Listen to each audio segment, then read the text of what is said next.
Mapagpalang araw po sa inyong lahat. Ngayon po ay araw ng Martes, ikatatlo ng Pebrero. Pakinggan po natin ngayon ang mabuting balita ng Panginoon. Pagbasa mula sa ikalawang aklat ni Samuel. Noong mga araw na iyon, natagpuan ng ilang kawal ni David si Absalom. Nakita nila itong nakasakay sa mola at pagdaraan sa ilalim ng isang malaking puno ng ensina, nasabit ang ulo nito sa mga sanga. Siya'y napabitin at naiwan ng mola. Isa sa mga nakakita nito ang nagsabi kay Joab, "Nakita ko si Absalom na nakabitin sa puno ng ensina."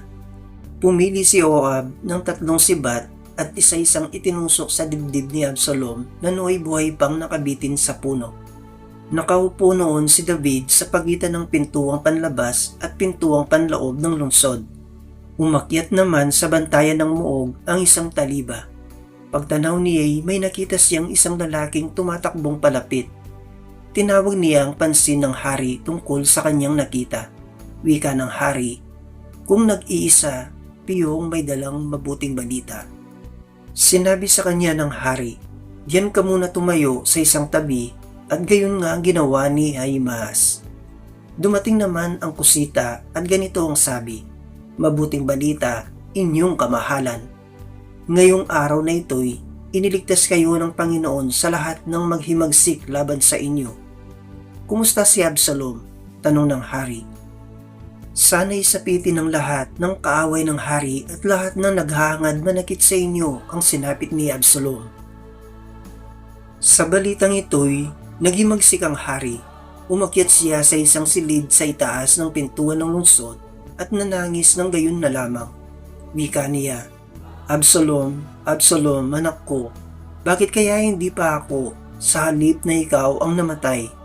May nagbalita kay Joab na ang hari nananangis at nagluluksa sa pagkamatay ni Absalom. Kaya't nauwi sa pagluluksa ang tagumpay ng hukbo. Nabalitaan ng mga tao na labis na dinamdam ng hari ang nangyari sa kanyang anak, kaya't lihim silang pumasok sa lungsod para silang mga kawal na nahihiyang pakita sa madla dahil sa pagkatalo sa labanan. Ang Salita ng Diyos. Salamat sa Diyos. Salmong Tugunan. Poon, sa aking dalangin, ako sana'y iyong dinggin. Sa aking dalangin, ako'y iyong dinggin. Tugunin mo, poon, ang aking pagdaing. Ako'y mahina na't wala nang tumingin. Yamang ako'y tapat, ingatan ang buhay. Lingkod mo'y iligtas sa kapahamakan, pagkat may tiwala sa iyo kailanman. Poon, sa aking dalangin, ako sana'y iyong dinggin. Ikaw ang aking Diyos, ako'y kahabagan. Sa buong maghapoy siyang tinatawagan. Poon, ang lingkod mo'y dulutan ng galak, sapagkat sa iyo ako tumatawag. Poon, sa aking dalangin, ako sana'y iyong dinggin. Mapagpatawad ka at napakabuti, sa dumadalangin at sa nagsisisi. Ang iyong pag-ibig ay mananatili. Pakinggan mo, poon, ang aking dalangin. Tulungan mo ako, ako'y iyong dinggin. Poon, sa aking dalangin, ako sana'y iyong dinggin. Aleluya, aleluya.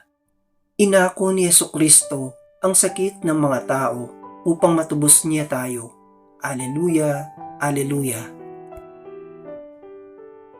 Ang mabuting balita ng Panginoon ayon kay San Marcos. Noong panahong iyon, muling tumawid si Jesus sa ibayo ng lawa ng Galilea. Nakasakay sa bangka. Nasa baybaypas siya ng lawa ay pinagkalipumpunan na siya ng maraming tao. Dumating ang isang lalaking nagngangalang Jairo, isang tagapamahala ng sinagoga. Pagkakita kay Jesus, siya'y nagpatira pa sa kanyang paanan at ang samo, "Agaw buhay po ang anak kong dalagita. Kung maaari, sumama kayo sa akin at ipatong ninyo sa kanya ang inyong kamay upang siya'y gumaling at mabuhay." Sumama naman si Jesus at sinundan siya ng napakaraming taong nagsisiksikan, ano pa talos maipit na siya. May isang babae roon na 10 taon nang dinudugo at lubhang nahihirapan. Marami ng manggagamot ang tumingin sa kanya at naubos na sa kapapagamot ang kanyang ari-arian. Ngunit hindi siya napabuti kahit kaunti, bagkus ay lalong lumala.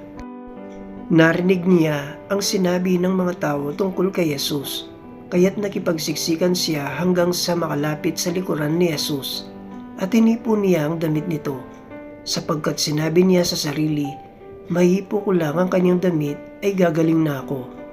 Biglang tumigil ang kanyang pagdudugo at naramdaman niyang magaling na siya.